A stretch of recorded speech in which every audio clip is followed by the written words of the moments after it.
Hey folks, this is Paul with G&D Chillers. I'm the engineering manager here at G&D, and today I wanted to take the time to introduce you to our Corel controller that we now use on all of our chillers. We chose Corel because they're one of the largest refrigeration controller manufacturers, and they make a very reliable product.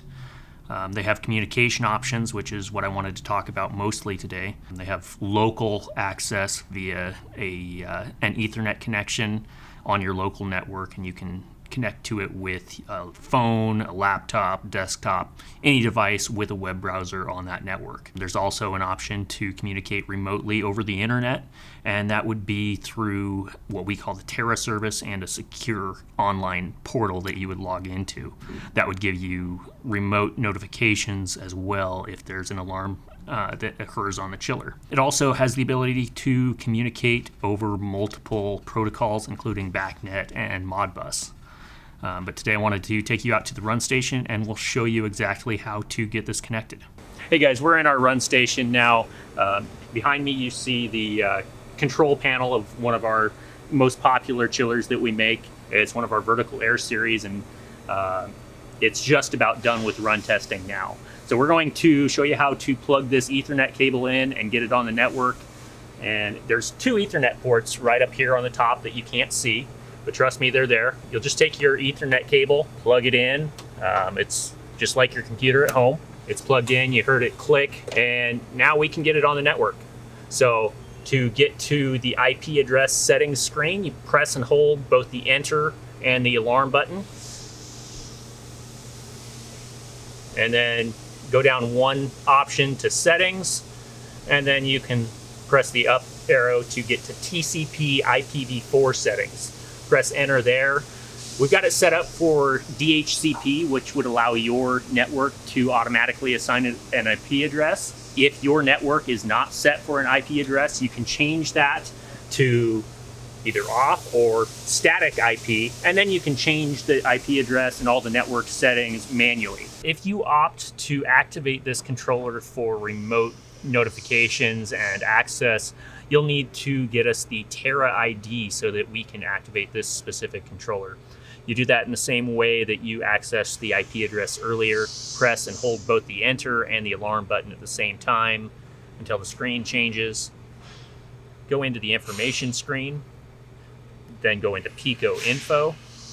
Take a picture of this screen right here, email it to us, and that'll give us all the information we need to activate your chiller. Once you make any changes though, you'll want to go down and make sure and hit update configuration and change that to yes so that it saves any setting changes you made. So now that we've got it plugged in, we'll take it back to the office and see what it looks like on your laptop. All right, so we're back here at our laptop. I've typed in the IP address of that controller, and we'll browse to its web page right now. That pulls it up very quickly since we're on the local network. There's a few options here, but the one you'll want to click on to see the controller is the PGD tab. Click that one time, it'll pull up a mirror image of the controller out in the run station right now. You can do anything from this web page that you can do standing in front of that controller, change the set point, check the temperature, anything like that. You can also do that from your smartphone that's on the same network as well. Another option we have is the Terra portal. It's a secure web-based platform that would allow you to access your controller from anywhere in the world that has an internet connection. You can do that from your smartphone or from a laptop or PC, anywhere. You go to the login page, it's gdchillers.terraportal.com. Enter your user information and it'll take you right to this page. It looks very similar to what we saw earlier on the local network, and it has all the same functionality as well, but it allows you access from anywhere in the world. You can access the set point, all the information screens. It gives you access from home, which gives you peace of mind, but it also would potentially allow us to log in remotely. And if we had to do any diagnostics, it's a great tool to have. The web portal also allows you to log in from home, see exactly what we were looking at earlier on the local network, but from anywhere in the world with a web connection.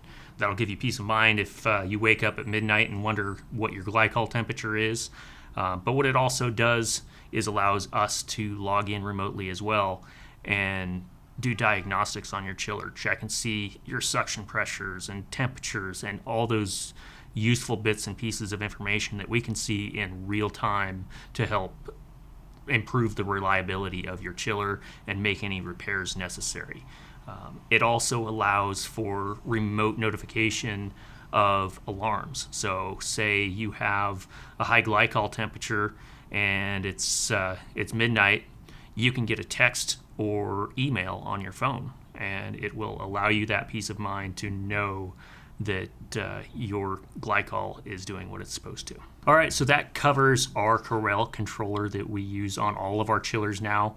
For the past 5 years, we've used it on our larger vertical air chillers, and it's been great with those. We've now added it to all of our standard line chillers as well. So now you have this functionality and peace of mind of remote monitoring on every chiller. As always, we're here to answer any questions you may have. We have 24/7 tech support. Of course, give us a call, shoot us an email with any questions you might have.